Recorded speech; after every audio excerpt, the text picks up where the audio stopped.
இன்னைக்கு நம்ம ஒரு ஃபன்னியான கதை பார்க்க போகிறோம். ஒரு ஊரில் ஒரு பாட்டி தாத்தா தக்காளி வாங்கிட்டு வருவாங்க. ஒரு பையில ஒரு தக்காளி கீழே உருண்டு போயிருமா.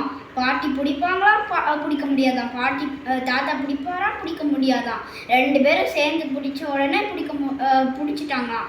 அந்த தக்காளி சொல்லும், பாட்டி தாத்தா ப்ளீஸ் என்னை விட்டுருங்க, நான் உங்கள் வீட்டில் இருந்து உங்களுக்கு என்ன ஹெல்ப் வேணாலும் பண்ணுறேன் அப்படின்ன உடனே பாட்டி தாத்தாக்கும் பார்க்க பாவமாக இருக்குமா.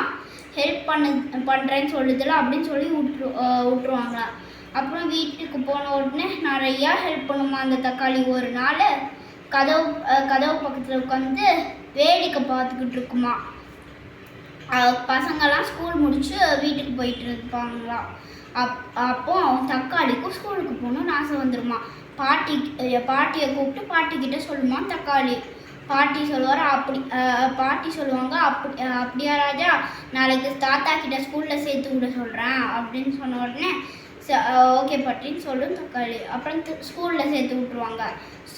தக்காளியும் நல்லா படிக்குமா. ஒரு நாள் ஸ்கூலில் ரன்னிங் ரேஸ் வைப்பாங்களாம். இப்படி ஸ்லைடு மாதிரி இருக்கும் அந்த ரன்னிங் இடம். அந்த தக்காளிக்கு அது ஈஸியில் உருண்டு போய் ஃபஸ்ட் ப்ரைஸ் வின் பண்ணிடுமா.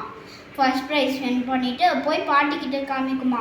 பாட்டி நான் ஃபஸ்ட் ப்ரைஸ் வின் பண்ணியிருக்கேன் ரன்னிங் ரேஸில் அப்படின்னு உடனே அப்படியா ராசான்னு சொல்லி தக்காளி குட்டியோன்னு தானே இருக்கும், கையில் எடுத்து அப்படியே கிஸ் பண்ணுவாங்களாம். பாட்டி வாய்க்குள்ளே தக்காளி போயிடுமா. போன உடனே தக்காளி டேஸ்ட்டாக இருந்தனால பவுன்னு சாப்பிட்டு போயிடுவாங்களாம். இந்த கதை உங்களுக்கு பிடிச்சிருந்துச்சின்னா லைக் பண்ணுங்கள், ஷேர் பண்ணுங்கள், சப்ஸ்கிரைப் பண்ணுங்கள். நான் அடுத்த வீடியோவில் உங்களை இதே மாதிரி ஒரு ஃபன்னியான கதையில் சந்திக்கிறேன். பாய் பாய்.